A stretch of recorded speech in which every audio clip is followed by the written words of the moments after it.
ವಿದ್ಯಾರ್ಥಿಗಳ 8ನೇ ತರಗತಿ ಗಣಿತ. ಅದರಲ್ಲಿ ನಾವಿವತ್ತು ಅಧ್ಯಾಯ 1 ವರ್ಗ ಮತ್ತು ಘನ ಅನ್ನೋ ಪಾಠದ ಪುಟ ಸಂಖ್ಯೆ 18ರಲ್ಲಿ ಇರತಕ್ಕಂಥ ಲೆಕ್ಕಗಳನ್ನು ಈ ವಿಡಿಯೋದಲ್ಲಿ ಬಿಡಿಸೋಣ. ಇವುಗಳ ಘನಮೂಲಗಳನ್ನು ಕಂಡುಹಿಡಿ ಅಂತ ಕೊಟ್ಟಿದ್ದಾರೆ. 27,000 ಮತ್ತು 10,648 ಇವುಗಳ ಘನಮೂಲಗಳನ್ನು ಕಂಡುಹಿಡಿಯಬೇಕು. ಘನಮೂಲಗಳನ್ನು ಕಂಡುಹಿಡಿಯೋದು ಅವಿಭಾಜ್ಯ ಅಪವರ್ತನಗಳ ಮೂಲಕ ಕಂಡುಹಿಡಿಬೋದು. ಹಾಗಾಗಿ ಇದನ್ನು ನಾವು ನೋಡಿ, 27 ಅಂದರೆ 3ರಿಂದ ಹೋಗುತ್ತೆ, 3ರಿಂದ ಭಾಗಿಸ್ಕೊಂತ ಹೋಗೋಣ. 3 9 27, 3 0 ಇದೆ, 3 0. ನೆಕ್ಸ್ಟ್ ಮತ್ತೆ 3ರಿಂದ 3 3 9 ಮತ್ತು 3 0. ನೆಕ್ಸ್ಟ್ 3ರಿಂದ ಮಾಡಿದ್ರೆ 3 1 ಸೊ ಅಲ್ಲಿಗೆ 1000. ಇದು ಅವಿಭಾಜ್ಯ ಅಪವರ್ತನ ಮಾಡಬೇಕಾಗಿರೋದ್ರಿಂದ 2ರಿಂದ ಮಾಡ್ತಾ ಹೋಗೋಣ. 2ರಿಂದ 2 5 10 2 0 ಬಂತು. ನೆಕ್ಸ್ಟ್ 2ರಿಂದ ಮಾಡಿದ್ರೆ 2 2 4 1 ಹೋಯ್ತು, ಅಲ್ಲಿಗೆ 10 ಆಯ್ತು. ಇದು 2 5 10 ಅಲ್ಲಿಗೆ 250 ಬಂತು. ಅಥವಾ 2 ಅರ್ಧ 250 ಅಂತಲೂ ಮಾಡ್ಬೋದು. ಈಗ 2 1 2 2 2 4 1 ಆಯಿತು, 2 5 ಇದು 5ರಿಂದ ಹೋಗುತ್ತೆ ನೋಡಿ. ಸೊ ಹಂಗಾಗಿ 5 2 10 2 ಹೋಯ್ತು, 25 ಆಯಿತು, 5 5 25 ಮತ್ತು 5ರಿಂದ ಮಾಡಿದ್ರೆ 5 5. ಸೊ ಅಲ್ಲಿಗೆ ಇದು 27,000 ಅಂತಂದರೆ ಅದರ ಅಪವರ್ತನ ಏನು? 3 ಅನ್ನೋವು 3 ಸರಿ ಇದ್ದಾವೆ. ಸೊ 2 ಅನ್ನೋವು 3 ಸರಿ ಇದ್ದಾವೆ, 5 ಅನ್ನೋವು 3 ಸರಿ ಇದ್ದಾವೆ. ಸೊ ನೋಡಿ, ಅಲ್ಲಿಗೆ ಇದು ಕಂಪ್ಲೀಟಾಗಿ ಗೊತ್ತಾಗುತ್ತೆ ಇದು ವರ್ಗ ಸಂಖ್ಯೆ ಅಂತೇಳಿ. ಈಗ ಇದನ್ನು ಸ್ಕ್ವೇರ್ ರೂಟ್ ಹಾಕ್ಬಿಟ್ರೆ cube root of 27,000 is equal to ಈ 3ರಲ್ಲಿ ಇದೊಂದು ತೊಗೊಳೋಣ, 2ರಲ್ಲಿ ಇದೊಂದು, 5ರಲ್ಲಿ ಇದೊಂದು. ಸೊ ಅಲ್ಲಿಗೆ ಇದನ್ನು ಕಂಪ್ಲೀಟಾಗಿ ನಾವು ಗುಣಿಸ್ಬಿಟ್ರೆ cube root of 27,000 is equal to 3 2 6 6 5 30. So ಅಲ್ಲಿಗೆ ಇದರ ಆನ್ಸರ್ ಎಷ್ಟು? 30. ಸೊ ಕ್ಯೂಬ್ ರೂಟ್ ಆಫ್ 27,000 ಅಂತಂದರೆ ಎಷ್ಟು? 30 ಆಗಿದೆ. ಈಗ ಅದೇ ರೀತಿ 10,648 ಅದನ್ನು ಮಾಡೋಣ. 10,648 ಇದನ್ನು 2ರಿಂದ ಮಾಡ್ತಾ ಹೋಗೋಣ, ಯಾಕಂದರೆ ಸಮ ಸಂಖ್ಯೆ ಇದೆ ಬಿಡಿ ಸ್ಥಾನದಲ್ಲಿ. ಸೊ ಹಂಗಾಗಿ 2 5 10 2 3 6 2 2 4 2 4 8 2ರಿಂದ ಮತ್ತೆ ಮಾಡೋಣ. 2 2 1 ಆಯಿತು, 2 6 12 ಈಗೇನು 1 ಆಯಿತು, 2 6 12 2 2 4 2 1 2 3 6 2 3 6 2 1. ಇದು ನೋಡಿ 1331 ಏನಿದೆ ಇದು 11ರಿಂದ ಹೋಗುತ್ತೆ. ಸೊ ಹಾಗಾಗಿ 11ರಿಂದ ಹೋದರೆ 11 1 11 2 ಅಲ್ಲೋಯ್ತು, 11 2 22 ಅಲ್ಲಿಗೆ 1 ಹೋಯ್ತು, 11 1 11. ಈಗ ಮತ್ತೆ 11ರಿಂದ ಮಾಡಿದ್ರೆ 11 11 121 ಅಲ್ಲಿಗೆ 10,648 ಅಪವರ್ತನ ಏನು? 2 into 2 into 2 into 11 into 11 into 11 ಅಲ್ಲಿಗೆ cube root of 10,648 is equal to 2ರಿಂದ 1 ಸಂಖ್ಯೆ, 11ರಿಂದ 1 ಸಂಖ್ಯೆ, ಯಾಕೆಂದರೆ 3ರ ಗುಂಪಲ್ಲಿದ್ದಾವೆ. ಸೊ ಅಲ್ಲಿಗೆ 11 2 22 ಅಲ್ಲಿಗೆ ಕ್ಯೂಬ್ ರೂಟ್ ಆಫ್ 10,648 ಇದ್ರ ಉತ್ತರ ಏನು? 22 ಆಗಿದೆ. ಈಗ 2ನೇ ಲೆಕ್ಕ, 1323 ಪೂರ್ಣ ಘನ ಸಂಖ್ಯೆಯಾಗಿಸಲು ಅದಕ್ಕೆ ಯಾವ ಸಂಖ್ಯೆಯಿಂದ ಗುಣಿಸಬೇಕಾಗುತ್ತೆ ಅಂತ ಕೇಳಿದ್ದಾರೆ. ಸೊ ಹಂಗಾಗಿ ಎದ್ಮೇಳೋಣ, ನಾವು ಫಸ್ಟ್ ಅವಿಭಾಜ್ಯ ಅಪವರ್ತನಗಳನ್ನು ಮಾಡ್ಕೊಳ್ಳೋಣ. 1323 ಇದನ್ನು ಅವಿಭಾಜ್ಯ ಅಪವರ್ತನದ ಮೂಲಕ ಮಾಡ್ತಾ ಹೋಗೋಣ. ನೋಡಿ 3 ಇರೋದ್ರಿಂದ 3ರಿಂದ ಮಾಡ್ತಾ ಹೋಗೋಣ, ನೋಡೋಣ ಬರುತ್ತೇನೋ. 3 4 12 1 ಆಯಿತು, 12 ಆಯಿತು, 3 4 12 3 1 3 ಮತ್ತು 3ರಿಂದ ಮಾಡೋಣ. 3 1 3 ಅಲ್ಲೋಯ್ತು, 3 4 12 2 ಅಲ್ಲೊಡಿತು, 3 7 21. 3ರಿಂದ ಮತ್ತೆ ಮಾಡೋಣ. 3 4 12 2 ಉಳಿತು, 3 9 27. ಈಗ 7ರಿಂದ ಹೋಗುತ್ತೆ 49, 7 7 49. ಸೊ ಅಲ್ಲಿಗೆ ಇದು 1323 ಏನಿದೆ ಇದರ ಅಪವರ್ತನ 3 ಇಂಟು 3 ಇಂಟು 3 ಇಂಟು 7 ಇಂಟು 7. ಈಗ ಘನ ಸಂಖ್ಯೆ ಆಗಬೇಕು ಅಂತಂದ್ರೆ ಏನು? 3ರ ಜೋಡಿಯಲ್ಲಿರಬೇಕು. ಆದರೆ ಇಲ್ಲಿ 7 2ರ ಜೋಡಿಯಲ್ಲಿದೆ, 3ರ ಜೋಡಿ ಇಲ್ಲ. ಹಾಗಾಗಿ ಇದು ಘನ ಆಗಬೇಕು ಅಂತಂದರೆ, ಹಾಗಾಗಿ ದೇರ್ ಫಾರ್ 1323 ಘನವಾಗಲು, ಘನಸಂಖ್ಯೆಯಾಗಲು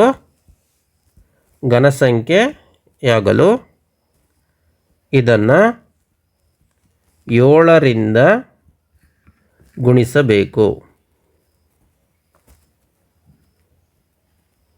ಸೊ ಎಷ್ಟು ಬರೆದ್ರೆ ಮುಗಿಯುತ್ತೆ ಲೆಕ್ಕ. ಈಗ 3ನೇದು ಸರಿ ಅಥವಾ ತಪ್ಪು ಎಂದು ತಿಳಿಸಿ ನಂತರ ನಿಮ್ಮ ತಾರ್ಕಿಕತೆಯನ್ನು ವಿವರಿಸಿ ಅಂತ. ಸರಿ ಇದ್ದರೆ ಸರಿ ಯಾಕೆ, ತಪ್ಪಿದರೆ ತಪ್ಪು ಯಾಕೆ ಅಂತ ಹೇಳಬೇಕು. ಯಾವುದೇ ಬೆಸ ಸಂಖ್ಯೆಯ ಘನವು ಸಮಸಂಖ್ಯೆಯಾಗಿರುತ್ತೆ ಅಂತ ಕೊಟ್ಟಿದ್ದಾರೆ ನೋಡಿ. ಯಾವುದೇ ಬೆಸ ಸಂಖ್ಯೆಯ ಘನ ಏನಿದೆ ಅದು ಸಮಸಂಖ್ಯೆ ಆಗಿರುತ್ತೆ ಅಂತ ಚೆಕ್ ಮಾಡೋಣ. ಈಗ ಫಸ್ಟ್ ಸರಿನೋ ತಪ್ಪು ಅಂತ ನೋಡ್ಕೊಳ್ಳೋಣ. ಅದಕ್ಕಿಂತ ಮುಂಚೆ ಫಸ್ಟ್ ಚೆಕ್ ಮಾಡಿಬಿಡೋಣ. ಇಲ್ಲಿ ನೋಡಿ 3, ಇದು 3 ಅನ್ನೋದು ಬೆಸ ಸಂಖ್ಯೆ. ಇದರ ಘನ ನೋಡಿ, ನೋಡಿ 3 ಇಂಟು 3 ಇಂಟು 3, ಅಲ್ಲಿ 3 3 9, 9 3 27. ಇದೇನಾಗಿದೆ, ಬೆಸ ಆಗಿದೆ. ಅದೇ ರೀತಿ ಇನ್ನೊಂದು 5 ಚೆಕ್ ಮಾಡೋಣ. 5ನೇದು, ಸೊ 5 ಕ್ಯೂಬ್ ಅಂತಂದ್ರೆ 5 ಇಂಟು 5 ಇಂಟು 5, ಅಲ್ಲಿಗೆ 5 5 25, 25 5 125. ಇದು ಸಹ ಬೆಸ ಸಂಖ್ಯೆ ಆಗಿದೆ. ಸೊ ಹಾಗಾಗಿ ಇಲ್ಲಿರ್ತಕ್ಕಂಥ ಸ್ಟೇಟ್ಮೆಂಟ್ ಏನಿದೆ ಇದು ತಪ್ಪು. ಕಾರಣ ಬರೆದ್ಬಿಡೋಣ. ಬೆಸ ಸಂಖ್ಯೆಯ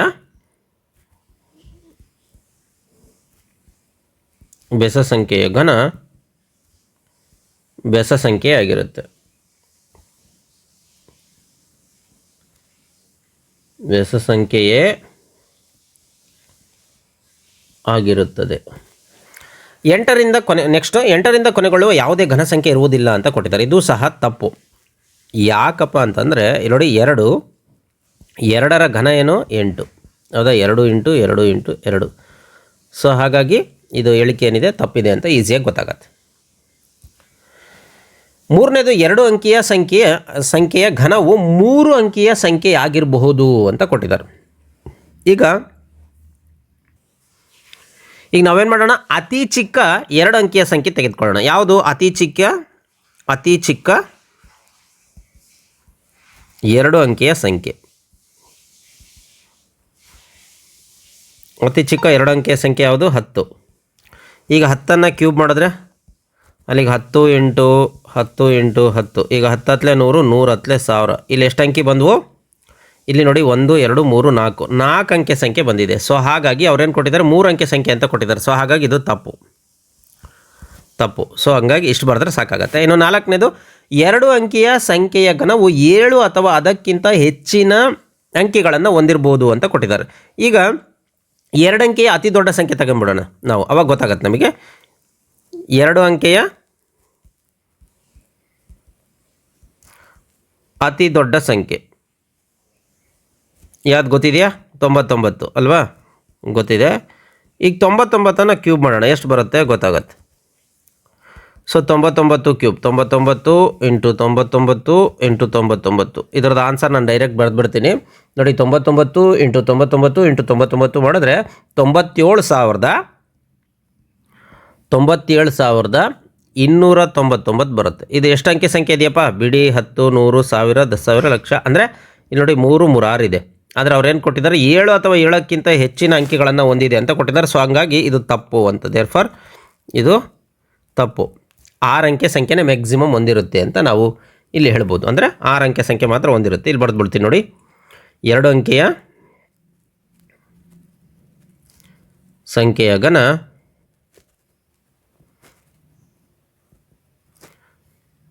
ಗರಿಷ್ಠ ಅಂದರೆ ಮ್ಯಾಕ್ಸಿಮಮ್ ಗರಿಷ್ಠ 6 ಅಂಕೆಯ ಸಂಖ್ಯೆ ಹೊಂದಿರಬಹುದು. 6 ಅಂಕೆಯ ಸಂಖ್ಯೆಯನ್ನು ಹೊಂದಬಹುದು. ಮ್ಯಾಕ್ಸಿಮಮ್ ಅಷ್ಟೇ. ಮಿನಿಮಮ್ ಅಂತಂದರೆ ಎಷ್ಟು? 4 ನೋಡಿ, ಇಲ್ಲೇ ಇದೆ. Minimum 4, maximum 6. ಈಗ ನೆಕ್ಸ್ಟು ಘನ ಸಂಖ್ಯೆಗಳು ಬೆಸ ಸಂಖ್ಯೆಯ ಅಪವರ್ತನಗಳನ್ನು ಹೊಂದಿವೆ ಅಂತ. ಈಗ 5ನೇದು ಘನ ಸಂಖ್ಯೆಗಳು ಬೆಸ ಸಂಖ್ಯೆಯ ಅಪವರ್ತನಗಳನ್ನ ಹೊಂದಿವೆ ಅಂತ. ಅಂದರೆ ಯಾವುದೇ ಘನ ಸಂಖ್ಯೆ ಬೆಸ ಸಂಖ್ಯೆಯ ಅಪವರ್ತನ ಅಷ್ಟೇ ಹೊಂದಿರ್ತವೆ ಅಂತ. ಅಂದರೆ 3 ನೋಡಿ 3 ಹೊಂದಿರ್ತವೆ ಅಂತ. ಈಗ ನಾವು ಚೆಕ್ ಮಾಡೋಣ. ಈಗ ನಾನೊಂದು ಎಕ್ಸಾಂಪಲ್ ನಿಮಗೆ 64 ತೆಗೆದುಕೊಳ್ತೀನಿ ನೋಡಿ. 64 ಇದು ಏನಿದು, ಇದೊಂದು ಘನ ಸಂಖ್ಯೆ. ಇದು 2ರಿಂದ ಮಾಡ್ತಾ ಹೋಗೋಣ. 2 3 6, 2 2 4, ಮತ್ತು ಈಗೇನು 2ರಿಂದ ತೆಗೆದುಕೊಳ್ಳೋಣ. 2 1 ಅಲ್ಲಿ 2 6. ನೆಕ್ಸ್ಟ್ 2ರಿಂದ ತೆಗೆದುಕೊಳ್ಳೋಣ. 2 8, ಈಗೇನು 2 4. ಈಗ 4 ಉಳಿತು. ಈಗ 2 2. ಸೊ ಅಲ್ಲಿಗೆ ಇದೆಷ್ಟಾಯಿತು? ಇಲ್ಲೇ ಮಾಡ್ತೀನಿ ನೋಡಿ. 64 = 2 ಇಂಟು 2 ಇಂಟು 2 2 ಇಂಟು 2 ಇಂಟು 2. 2 ಎಷ್ಟು ಬಂದವು? 6 ಬಂದವು. ಸೊ ನೋಡಿ, ಇಲ್ಲಿ 3, ಇಲ್ಲಿ 3. ಸೊ 6 ಬಂದಿರೋದ್ರಿಂದ ಇದು ಎಷ್ಟಾಯಿತು? ಬೆಸ ಸಂಖ್ಯೆ ಇದೆಯಾ? ಇಲ್ಲ, ಸಮ ಸಂಖ್ಯೆಯ ಅಪವರ್ತನಗಳನ್ನು ಸಹ ಹೊಂದಿರುತ್ತೆ. ಸೊ ಹಾಗಾಗಿ ಇದು ತಪ್ಪು ಅಂತ. ಸೊ ಇದು ತಪ್ಪು. ಕಾರಣ ಬೆಸ ಸಂಖ್ಯೆನೇ ಹೊಂದಿರಬೇಕಾಗಿಲ್ಲ, ಸಮ ಸಂಖ್ಯೆಯ ಅಪವರ್ತನಗಳನ್ನು ಸಹ ಹೊಂದಿರ್ಬೋದು ಅನ್ನೋದು ಇದರಿಂದ ಗೊತ್ತಾಗುತ್ತೆ. ಹಾಗಾಗಿ ಈ ಸ್ಟೇಟ್ಮೆಂಟು ಸಹ ತಪ್ಪಾಗಿದೆ ಅಂತ. ಇನ್ನು 4ನೇ ಲೆಕ್ಕ, ಸಂಖ್ಯೆ 1331 ಒಂದು ಪೂರ್ಣ ಘನ ಎಂದು ನೀವು ಹೇಳುತ್ತೀರಿ. ನೀವು ಅದರ ಘನಮೂಲವನ್ನು ಅಪವರ್ತಿಸದೆ ಊಹಿಸಬಹುದೇ? ಅದರ ಘನಮೂಲ ಯಾವುದು? ಅದೇ ರೀತಿ 4913, 12167 ಮತ್ತು 32768 ಈ ಸಂಖ್ಯೆಗಳ ಘನಮೂಲಗಳನ್ನು ಊಹಿಸಿ ಅಂತ ಕೊಟ್ಟಿದ್ದಾರೆ. ಈಗ ನಾವು ಫಸ್ಟು ಘನ ಸಂಖ್ಯೆಗಳನ್ನು ಬರ್ಕೊಂಬಿಡೋಣ. ಈಗ ನಮಗೆ ಗೊತ್ತಿದೆ ಏನಪ್ಪ ಅಂತಂದರೆ 1 ಕ್ಯೂಬ್ ಇಸ್ ಈಕ್ವಲ್ ಟು 1 ಅಂತ, ಅದೇ ರೀತಿ 2 ಕ್ಯೂಬ್ 8 ಅಂತ, ನೆಕ್ಸ್ಟ್ 3 ಕ್ಯೂಬ್ 27, 4 ಕ್ಯೂಬ್ ಎಷ್ಟು ಬರುತ್ತೆ ಹೇಳಿ? 64 ಬರುತ್ತೆ. 5 cube 125, 6 cube is equal to 216, 7 cube ನೀವು ಬಹೆಟ್ ಮಾಡಿದ್ದೀನಿ ಅಂದ್ಕೊಂಡಿದ್ದೀನಿ 343, 8 ಕ್ಯೂಬ್ 512, 9 ಕ್ಯೂಬ್ ಎಷ್ಟು ಬರುತ್ತೆ ಅಂದರೆ 729, ನೆಕ್ಸ್ಟ್ 10 ಕ್ಯೂಬ್ 1000.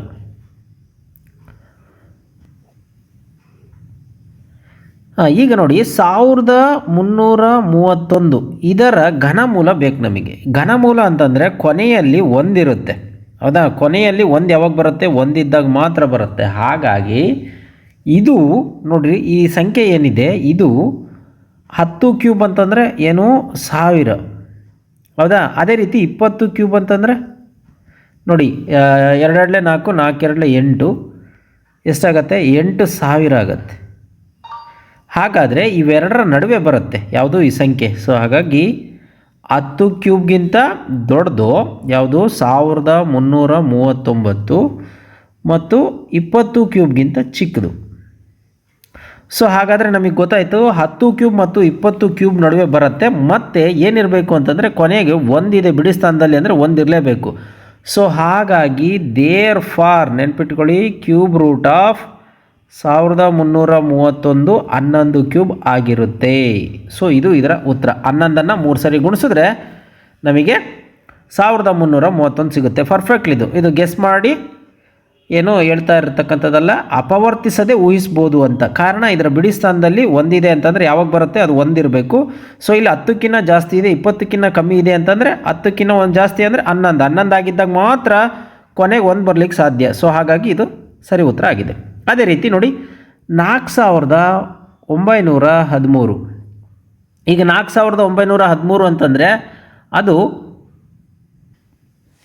ನೋಡಿ, ಇದು ಅಷ್ಟೇ. ಇದು ಏನಿದು 10 ಕ್ಯೂಬ್ ಅಂತಂದರೆ 1000ಕ್ಕಿಂತ ದೊಡ್ಡದಿದೆ. ಅದು 4913 ಮತ್ತು 20 ಕ್ಯೂಬ್ಗಿಂತ ಸಣ್ಣದಿದೆ 8000ಕ್ಕಿಂತ ಕಮ್ಮಿ ಇದೆ. ಸೊ ಹಾಗಾಗಿ ನಾವೇನು ಮಾಡ್ಬೋದಪ್ಪ ಅಂತಂದರೆ ಇಲ್ಲಿ 3 ಬಂದಿದೆ ಅಂತಂದರೆ ನೋಡಿ, 3 ಬಂದಿದೆ ಅಂತಂದರೆ 3 ಎಲ್ಲಿ ಬಂದಿದೆ ನೋಡಿ, ಇಲ್ಲಿ ಬಂದಿದೆ 3 ಬಿಡಿ ಸ್ಥಾನದಲ್ಲಿ. ಘನ ಸಂಖ್ಯೆಯಲ್ಲಿ ಬಿಡಿ ಸ್ಥಾನದಲ್ಲಿ 3 ಯಾವಾಗ ಬರುತ್ತೆ? ಇಲ್ಲಿ 7 ಇದ್ದಾಗ ಬರುತ್ತೆ. ಸೊ ಹಾಗಾಗಿ ನಾವು ಡೈರೆಕ್ಟಾಗಿ ಹೇಳ್ಬೋದು 4913 ಈಸ್ ಈಕ್ವಲ್ ಟು 17 ಆಗಿರುತ್ತೆ ಅಂತ, 17 ಕ್ಯೂಬ್ ಆಗುತ್ತೆ ಅಂತ. ಸೊ ಹಾಗಾಗಿ cube root of 4913 is equal to ಏನಾಗುತ್ತೆ? 17 ಆಗುತ್ತೆ. ಸೊ ಇದು ಇದರ ಆನ್ಸರು ಅಂತ ನಾವು ಆರಾಮಾಗಿ ಗೆಸ್ ಮಾಡಬಹುದು. ಈಗ ಅದೇ ರೀತಿ 12167, 12167. ಈಗ ನಾವೇನು ಮಾಡೋಣಪ್ಪ ಅಂತಂದರೆ, ಈಗ 20 ಕ್ಯೂಬ್ ಅಂತಂದರೆ ಎಷ್ಟು? 20 ಕ್ಯೂಬ್ ಅಂದರೆ 2 2 4, 4 2 8, 3 0 8000 ಬಂತು. ಈಗ 30 ಕ್ಯೂಬ್ ಅಂತಂದರೆ ನೋಡಿರಿ 3 3 9, 9 3 27, 27000. ಸೊ ಹಾಗಾಗಿ ಈಗೇನು ಸಂಖ್ಯೆ ಇದೆಯೋ ಇದು 20 ಕ್ಯೂಬ್ಗಿಂತ ದೊಡ್ಡದಿದೆ. ಯಾವುದು? 12167.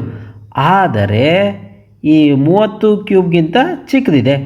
ಸೊ ಹಾಗಾಗಿ ಮತ್ತು ಇಲ್ಲಿ 7 ಬಂದಿದೆ. ಬಿಡಿ ಸ್ಥಾನದಲ್ಲಿ 7 ಯಾವಾಗ ಬರುತ್ತೆ ನೋಡಿ? ಬಿಡಿ ಸ್ಥಾನದಲ್ಲಿ 7 ಯಾವಾಗ ಬರುತ್ತೆ? 7 ಯಾವಾಗ ಬರುತ್ತೆ ಅಂದರೆ 3 ಇದ್ದಾಗ ಬರುತ್ತೆ. ಸೊ ಹಾಗಾಗಿ ಇದು 20ಕ್ಕಿಂತ ಜಾಸ್ತಿ ಇರಬೇಕು ಅಂತಂದರೆ ಇದೇನಾಗಿರಬೇಕು? 12167 20ಕ್ಕಿಂತ ದೊಡ್ಡದಿರಬೇಕು ಅಂತಂದರೆ ಅದು ಏನಾಗಿರಬೇಕು ಅಂತಂದರೆ ಅದು 23 ಕ್ಯೂಬ್ ಆಗಿರಲೇಬೇಕು. ಯಾಕೆ ಅಂತಂದರೆ ಬಿಡಿ ಸ್ಥಾನದಲ್ಲಿ 7 ಯಾವಾಗ ಬರುತ್ತೆ ನೋಡಿ? 3 ಇದ್ದಾಗ ಬರುತ್ತೆ. 3 ಅಂತಂದರೆ ಅದು 20ಕ್ಕಿಂತ ದೊಡ್ಡದಿರಬೇಕು ಅಂತಂದರೆ 23 ಆಗಿರಬೇಕು. ಕಾರಣ 30ಕ್ಕಿಂತ ಚಿಕ್ಕದಿರಬೇಕು. ಸೊ ಹಾಗಾಗಿ 3 ಬರ್ತಕ್ಕಂಥದ್ದು ಒಂದೇ ಒಂದು, ಯಾವುದು 23. ಸೊ ಹಾಗಾಗಿ ಇದನ್ನು cube root of 12167 is equal to 23 ಅಂತ ನಾವು ಬರಿಬೋದು. ಈಗ ಅದೇ ರೀತಿ ಮುಂದಿನ ಲೆಕ್ಕವನ್ನು ಮಾಡ್ತಾ ಹೋಗೋಣ. ಈಗ ಕೊನೆಯದು ನೋಡಿ ಎಷ್ಟಿದೆ, 32,768. ಇದು ಯಾವುದಕ್ಕಿಂತ ದೊಡ್ಡದಿದೆಯಪ್ಪ ಅಂತಂದರೆ ನೋಡಿ 30 ಕ್ಯೂಬ್ಗಿಂತ ದೊಡ್ಡದಿದೆ. ಸೊ ಹಾಗಾಗಿ 30 ಕ್ಯೂಬ್ ಏನು ಬರುತ್ತೆ, 27,000 ಬಂತು. ಈಗ 40 ಕ್ಯೂಬ್ ಅಂತಂದರೆ 4 4 16, 16 4 64, 64,000. ಸೊ ಹಾಗಾಗಿ ಇದು ಏನಿದೆ 30 ಕ್ಯೂಬ್ಗಿಂತ ದೊಡ್ಡದಿದೆ. ಯಾವುದು 32,768, ಆದರೆ 40 ಕ್ಯೂಬ್ಗಿಂತ ಚಿಕ್ಕದಿದೆ ಅಂತ ಗೊತ್ತಾಯಿತು.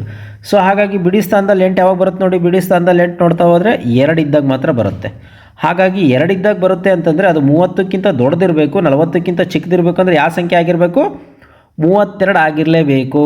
ಹೌದಾ? ಯಾಕೆ ಅಂತಂದರೆ 30ಕ್ಕಿಂತ ಜಾಸ್ತಿ, ಮತ್ತು ಇಲ್ಲಿ 8 ಯಾವಾಗ ಬರುತ್ತೆ, 2 ಇದ್ದಾಗ ಬರುತ್ತೆ. ಸೊ ಹಾಗಾಗಿ 32 ಆಗುತ್ತೆ. ಸೊ ಅಲ್ಲಿಗೆ 32,768 ಅಂತಂದರೆ ಅದು 32 ಕ್ಯೂಬ್ ಅಂತ ಬರಿಬೋದು. ಸೊ ಹಾಗಾಗಿ ಇದನ್ನು ಇನ್ನೊಂದು ರೀತಿ ಬರೆಯೋದಾದರೆ cube root of 32,768 is equal to 32 ಆಗಿದೆ. ಸೊ ಇಲ್ಲಿಗೆ ಈ ಲೆಕ್ಕ ಮುಗಿಯುತ್ತೆ.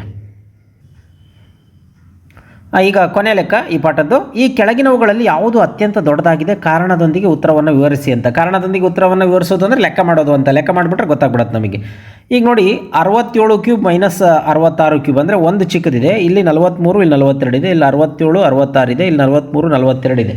ಸೊ ಹಂಗಾಗಿ ನಾವು ಕ್ಯೂಬನ್ನು ಮಾಡಿಬಿಟ್ಟು ಅಂದರೆ 67ಅನ್ನು 3 ಸರಿ ಗುಣಿಸೋದು, ಆಮೇಲೆ 63ಅನ್ನು 3 ಸರಿ ಗುಣಿಸೋದು, ಕಳೆದ್ರೆ ಆನ್ಸರ್ ಸಿಗುತ್ತೆ. ಅಥವಾ ಇದ್ರದ್ದು ಇನ್ನೊಂದು ಸೂತ್ರ ಬರುತ್ತೆ. ಏನು ಸೂತ್ರಪ್ಪ ಅಂತಂದರೆ A cube minus B cube ಅಂತ ಒಂದು ಸೂತ್ರ ಬರುತ್ತೆ. ಇದನ್ನು ಒಂದೇ ಸರಿ ಬರೆಯೋದು ನಾನು, ನೆನ್ಪಿಟ್ಕೊಳ್ಳಿ. A minus B is equal to A minus B into A square plus B square plus A B ಅಂತೇಳಿ ಈ ಸೂತ್ರದ ಪ್ರಕಾರನೂ ಮಾಡ್ಬೋದು.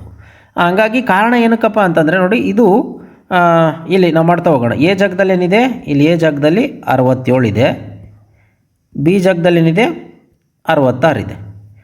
ಈಗ ಅದನ್ನೇ ಮಾಡ್ತಾ ಹೋಗೋಣ. 67 ಕ್ಯೂಬ್ ಮೈನಸ್ 66 ಕ್ಯೂಬ್, ಎ ಜಾಗದಲ್ಲಿ ಏನಾಗಬೇಕು 67 ಮೈನಸ್ ಬಿ ಜಾಗದಲ್ಲಿ 66 into 67 square, 67 square plus B square ಅಂತಂದರೆ 66 ಸ್ಕ್ವೇರ್ ಪ್ಲಸ್ ಎ ಬಿ ಅಂತಂದ್ರೆ ಏನು, ಎ ಅಂತಂದರೆ 67 ಇಂಟು ಬಿ ಅಂದರೆ 66. ಸೊ ಈಗ ಮಾಡ್ತಾ ಹೋಗೋಣ ನೋಡಿ. 67ರಲ್ಲಿ 66 ಹೋದರೆ ಒಂದೇ, ಇದು ಯಾವುದೇ ಆಗಲಿ ಇದನ್ನು ಒಂದು ಬಂದುಬಿಡುತ್ತೆ. ಹಾಗಾಗಿ ಡೈರೆಕ್ಟ್ ಎ ಮೈನಸ್ ಬಿ ಜಾಗದಲ್ಲಿ ಇದಕ್ಕೂ ಒಂದಿಡೋದು, ಇದಕ್ಕೂ ಒಂದಿಡೋದು, ಇದಕ್ಕೂ ಒಂದಿಡೋದು ಮಾಡ್ತಾ ಹೋಗೋಣ.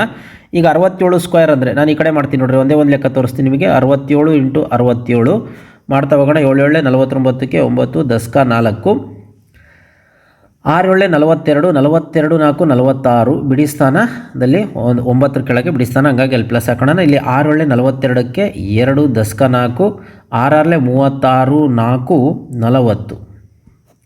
ಸೊ ಅಲ್ಲಿಗೆ 9 8 4 4, ಅಲ್ಲಿಗೆ ಇದೆಷ್ಟು ಬಂತು 4489 ಪ್ಲಸ್ 66 ಸ್ಕ್ವೇರ್ ಅಂತಂದರೆ 66ಅನ್ನು 2 ಸರಿ ಗುಣಿಸೋದು. 6 6 36ಕ್ಕೆ 6 10 3, 6 6 36 3, 36 3 39. ಇಲ್ಲೂ ಸಹ ಅದೇ ಬರುತ್ತೆ. ಏನು, ಇಲ್ಲಿ 6, ಇಲ್ಲಿ 9, ಇಲ್ಲಿ 3, 936. ಇದು 6, ಇದು 15 10 1, ಇದು 10 13 10 1 4, ಇದು 4356. ಈಗ ಇವೆರಡನ್ನು ಗುಣಿಸೋಣ. ಯಾವುದು 67 ಇಂಟು 66ಅನ್ನು ಗುಣಿಸಿದ್ರೆ 6 7 42ಕ್ಕೆ 2 10 4, 6 6 36 36 4 40 ಪ್ಲಸ್ ಎಗೇನ್ ಮತ್ತೆ 6ರಿಂದ ನಾವು ಮಾಡಿದ್ರೆ 402 ಬರುತ್ತೆ. ಹಂಗಾಗಿ 2 0 4, ಅಲ್ಲಿಗೆ ಇದು 2, ಇದು 2, ಇದು 4, ಇದು 4, ಅಲ್ಲಿಗೆ ಇದು 4422. ಸೊ ಈಗೆಲ್ಲ ಕೂಡ್ತಾ ಹೋಗೋಣ ನೋಡಿ. ಈಗ ಇವನ್ನ 3 ಸಹ ಕೂಡ್ಬಿಡೋಣ. 4489, ಇದು 4356, ಇದು 4422. ಸೊ 3 ಕೂಡೋಣ ನೋಡಿ. 9 9 6 15, 15 2 17, 10 1 9, 9 5 14, 14 2 16, 16ಕ್ಕೆ 6 10 1, ಇದು 4 ಮೂರಲೆ 12 ಆಯಿತು, ದಸ್ಕ 1, 4 ಮೂರಲೆ 12, 1 13, ಅಲ್ಲಿಗೆ ಇದು ಎಷ್ಟಾಯಿತು 13,267 ಬಂತು. ಎಷ್ಟು ಬಂತು 13,267. ಇಷ್ಟೊಂದು ಮಾಡಬೇಕಾ ಅಂತಂದರೆ ಇದಕ್ಕೊಂದು ಶಾರ್ಟ್ ಟ್ರಿಕ್ಸ್ ಇದೆ, ನಾನು ಹೇಳ್ಕೊಡ್ತೀನಿ ನೋಡಿ. ಯಾವುದೇ ಒಂದು ಸಂಖ್ಯೆ ಇಲ್ಲಿ ಕಡಿಮೆ ಇದ್ದಾಗ ಇದಕ್ಕೊಂದು ಶಾರ್ಟ್ ಟ್ರಿಕ್ಸ್ ಇದೆ. ಏನಪ್ಪ ಅಂತಂದರೆ ನೋಡಿ 3 ಇಂಟು ಎ ಇಂಟು ಬಿ, ನೋಡಿ 3 into A into B minus +1 ಅಂತೇಳಿ +1. ಸೊ ಇದನ್ನು ಮಾಡಿಬಿಟ್ರೆ ಬಂದ್ಬಿಡುತ್ತೆ ನೋಡಿರಿ. ಈಗ ಏನಪ್ಪ ಹಿಂಗಂತಂದರೆ 3 ಇಂಟು ಎ ಜಾಗದಾಗ ಏನಿದೆ 67 ಇಂಟು ಬಿ ಜಾಗದಲ್ಲಿ ಏನಿದೆ 66 ಅದ +1. ಸೊ ಇದನ್ನು ಮಾಡಿ ನೋಡೋಣ. ನಿಮಗೆ ಗೊತ್ತಿದೆ 66 ಮತ್ತು 67 ಗುಣಿಸಿದ್ರೆ ಎಷ್ಟು ಬಂತು ಅಂತ ನೋಡಿ. ಅದನ್ನು ತುಂಬ ಸಿಂಪಲ್ಲಾಗಿದೆ, ಗುಣಿಸ್ಕೊಂಬಿಡೋಣ. 6 7 42ಕ್ಕೆ 2 ದಸ್ಕ 4, 6 6 36, 36 4 40, 402. ಸೊ ಹಂಗಾಗಿ ಇಲ್ಲೂ ಸಹ 402 ಬರುತ್ತೆ. ಅಲ್ಲಿಗೆ 2 2 4 4. ಸೊ ಅಲ್ಲಿಗೆ 3 ಇಂಟು 4422 +1. ಸೊ ಈಗ 3ರಿಂದ ಇದನ್ನು ಗುಣಿಸೋದು ನೋಡಿ. ಅದನ್ನು 3ರಿಂದ ಇದನ್ನು ಗುಣಿಸ್ಕೊಳ್ಳೋಣ. ಇಲ್ಲಿ ಗುಣಿಸ್ಕೊಳ್ತೀನಿ ನೋಡಿ. 3 2 6, 3 2 6, 4 3 12, ದಸ್ಕ 1, 4 3 12, 1 13. ಅಲ್ಲಿಗೆ ಇದು ಎಷ್ಟು ಬಂತಪ್ಪ ಅಂತಂದರೆ 13,266 +1 ಇದೆ 1. ಸೊ ಅಲ್ಲಿ ಕೂಡಿದ್ರೆ 13,267 ಬಂತು. ಸೊ ಹಂಗಾಗಿ ನಾನು ಹೇಳೋದು ನಿಮಗೆ ಈ ಸೂತ್ರವನ್ನು ಬಳಸ್ಬಿಡಿ. 3 ಇಂಟು ಎ ಪ್ಲಸ್ ಬಿ +1 ಮಾಡಿಬಿಟ್ರೆ ಆಯ್ತು. ಅವ್ರು ಯಾವ ರೂಪದಲ್ಲಿ ಬೇಕಾದರೂ ಮಾಡಿದ್ದಾರೆ. ಬಟ್ ನೀವು ಕ್ಯೂಬ್ ಮಾಡಬೇಕು ಅಂತಂದರೆ ಕ್ಯೂಬ್ ಮಾಡಲೇಬೇಕು. ಈ ಸೂತ್ರವನ್ನು ತೊಗೋಬೋದು. ಅದಕ್ಕಿಂತ ತುಂಬ ಶಾರ್ಟ್ಕಟ್ ನೆನ್ಪಿಟ್ಕೊಳ್ಳಿ ಮಕ್ಕಳೇ, ಇದು ತುಂಬ ಶಾರ್ಟ್ಕಟ್ ಇದೆ. 3 ಇಂಟು ಎ ಇಂಟು ಬಿ +1 ಅಂತೇಳಿ ಇದನ್ನು ಡೈರೆಕ್ಟ್ ಆನ್ಸರು ಸಹ ಬರ್ಕೋಬೋದು. ಸೊ ಹಾಗಾಗಿ ನಾನು ಏನು ಮಾಡ್ತೀನಿ, ಆನ್ಸರ್ ಅಷ್ಟೇ ಇಲ್ಲಿ ಈ ಲೆಕ್ಕದ ಮುಂದೆ ಬರ್ಕೊಳ್ತೀನಿ. ಸೊ ಇದನ್ನು ಬರ್ಕೊಳ್ತೀನಿ, ನಂತರ ಗೊತ್ತಾಗುತ್ತೆ ಏನು ಅಂತೇಳಿ. ಈಗ ಒಂದನೇದು ಆನ್ಸರ್ ನಮಗೆ ಗೊತ್ತಾಯಿತು. ಎಷ್ಟು 13,267. ಹೌದಾ? ಈಗ ಅದೇ ರೀತಿ ಎರಡನೇದು ಮಾಡೋಣ. ಎರಡನೇದೇನು 3 ಇಂಟು ಎ ಇಂಟು ಬಿ +1 ಅಂತ. ಅಲ್ಲಿ 3 ಎ ಜಾಗದಲ್ಲಿ ಏನಿದೆ 43 ಇಂಟು 42 +1 ಅಂತ. ಸೊ ನೋಡಿ ಇಲ್ಲೇ ಸೈಡಿಗೆ ಗುಣಿಸ್ಕೊಳ್ಳೋಣ. 43 ಇಂಟು 42. ಸೊ ನೋಡಿ 2 3 6, 4 2 8 ಪ್ಲಸ್ ಈಗ 4 4 3 12ಕ್ಕೆ 2 ದಸ್ಕ 1, 4 4 16, 1 17. ಅಲ್ಲಿ ಕೂಡಿದ್ರೆ 6 8 2 10, 10ಕ್ಕೆ 0 ದಸ್ಕ 1 8 1 186 ಬಂತು. ಸೊ ಅಲ್ಲಿಗೆ 3 ಇಂಟು 1806 +1. ಸೊ ಈಗ ಇದನ್ನು 3ರಿಂದ ಗುಣಿಸ್ಕೊಳ್ಳೋಣ. 3 6 18, ಅಲ್ಲಿ 1 ಕೊಟ್ಟರೆ 1 18 ಆಯಿತು. ನೆಕ್ಸ್ಟು 8 3 24ಕ್ಕೆ 4 ದಸ್ಕ 2. ಈಗ 3 1 3 3 2 5. ಸೊ ಅಲ್ಲಿಗೆ ಇದು ಎಷ್ಟು ಬಂತು 5,418 +1. ಸೊ ಅದನ್ನು ಕೂಡಿದ್ರೆ 5,419 ಬಂತಿದ್ದು. ಸೊ ಇದ್ರ ಉತ್ತರ ಎಷ್ಟು 5,419. ಈಗ ಅದೇ ರೀತಿ ನೋಡಿ ಮಕ್ಕಳೇ, ಇದು 67 ಕ್ಯೂಬ್ ಮೈನಸ್ 66 ಕ್ಯೂಬ್ ಅಂತ ಕೊಟ್ಟಿದ್ದಾರೆ. ಇಲ್ಲಿರ್ತಕ್ಕಂಥದ್ದೇ ಕೊಟ್ಟಿದ್ದಾರೆ. ಇಲ್ಲೂ ಅಷ್ಟೇ 43 ಕ್ಯೂಬ್ 42 ಕ್ಯೂಬ್ ಅಂತ ಕೊಟ್ಟಿದ್ದಾರೆ. ಇದು ನಮ್ಮ ಕನ್ನಡ ಮೀಡಿಯಮಲ್ಲಿ ಪ್ರಿಂಟಿಂಗ್ ಮಿಸ್ಟೇಕ್ ಆಗಿದೆ. ಇದು ಆ್ಯಕ್ಚುಲಿ 67 ಸ್ಕ್ವೇರ್ ಅಂತ ಆಗಬೇಕಾಗಿತ್ತು. ಇದು ಅದೇ ರೀತಿ 66 ಸ್ಕ್ವೇರ್ ಅಂತ ಆಗಬೇಕಾಗಿತ್ತು. ಇದು ಅಷ್ಟೇ 43 ಸ್ಕ್ವೇರ್ ಮೈನಸ್ 42 ಸ್ಕ್ವೇರ್ ಅಂತ ಆಗಬೇಕಾಗಿತ್ತು. ಸೊ ಈಗ ನಾವು ಮಾಡ್ತಾ ಹೋಗೋಣ. ಈಗ ನೋಡಿ ನೆನ್ಪಿಟ್ಕೊಳ್ಳಿ, ಇದು A square minus B square ಅಂತೇಳಿ ಅದ್ರ ರೂಪದಲ್ಲಿದೆ. ನಾನು ಸಿಂಪಲ್ ಟ್ರಿಕ್ಸ್ ಹೇಳ್ಕೊಡ್ತಾ ಇದ್ದೀನಿ ನಿಮಗೆ. ಇದನ್ನು A plus B into A minus B ಅಂತ ನಾವು ಮಾಡ್ತೀವಿ. ಇಲ್ಲಿ ನೋಡಿ ಎ ಜಾಗದಲ್ಲಿ ಒಂದು ದೊಡ್ಡದಿದೆ, ಬಿ ಜಾಗದಲ್ಲಿ ಅದಕ್ಕಿಂತ ಒಂದು ಚಿಕ್ಕದಿದೆ. ಹಾಗಾಗಿ ಇದ್ರ ಬೆಲೆ 1 ಆಗಿಬಿಡುತ್ತೆ. ಹಾಗಾಗಿ ನಾವು ಇಲ್ಲಿ ಈ ಲೆಕ್ಕಕ್ಕೆ ಸಂಬಂಧಪಟ್ಟಂಗೆ ನಾವು ಡೈರೆಕ್ಟ್ ಏನು ಮಾಡ್ಬೋದು, ಇವು ಅಂದರೆ ಕೂಡಿಟ್ಬಿಟ್ರೆ ಮುಗೀತು. ಸೊ ಹಂಗಾಗಿ 67 square minus 66 square is equal to A ಅಂತಂದ್ರೆ ಏನು 67 ಪ್ಲಸ್ ಬಿ ಅಂತಂದರೆ 66. ಸೊ ಹಂಗಾಗಿ 67 66 ಕೂಡಿದ್ರೆ 6 7 13 ದಸ್ಕ 1 6 7 13. ಅಲ್ಲಿಗೆ 67 ಸ್ಕ್ವೇರ್ ಮೈನಸ್ 66 ಸ್ಕ್ವೇರ್ ಅಂತಂದ್ರೇನು 133 ಬಂತು. ಸೊ ಇದು ಸಹ ಅದೇ ರೀತಿ ಮಾಡ್ತಾ ಹೋಗೋಣ. A square minus B square ಇಲ್ಲೇನು ಬರುತ್ತೆ ಎ ಪ್ಲಸ್ ಬಿ. ಇಲ್ಲಿ ಎ ಅಂತಂದ್ರೆ ಏನಿದೆ 43 ಸ್ಕ್ವೇರ್ ಮೈನಸ್ 42 ಸ್ಕ್ವೇರ್. ಎ ಅಂತಂದರೆ 43 ಪ್ಲಸ್ ಬಿ ಅಂತಂದರೆ 42. ಎರಡನ್ನು ಕೂಡೋಣ. ಅಲ್ಲಿಗೆ 43 square minus 42 square is equal to 3 2 5 4 4 8 85 ಬಂತು. ಸೊ ಹಾಗಾಗಿ ಈ 4 ಲೆಕ್ಕಗಳಲ್ಲಿ ಯಾವುದು ಅತ್ಯಂತ ದೊಡ್ಡದು ಅಂತಂದರೆ ನೋಡಿ 13,267, ಇದು 5,419, ಇದು 133, ಇದು 85 ಅಂತೇಳಿ. ಸೊ ಹಾಗಾಗಿ ದೇರ್ ಫಾರ್ ಯಾವ್ದು ದೊಡ್ಡದು? 67 ಕ್ಯೂಬ್ ಮೈನಸ್ 66 ಕ್ಯೂಬ್ ಎಲ್ಲದಕ್ಕಿಂತ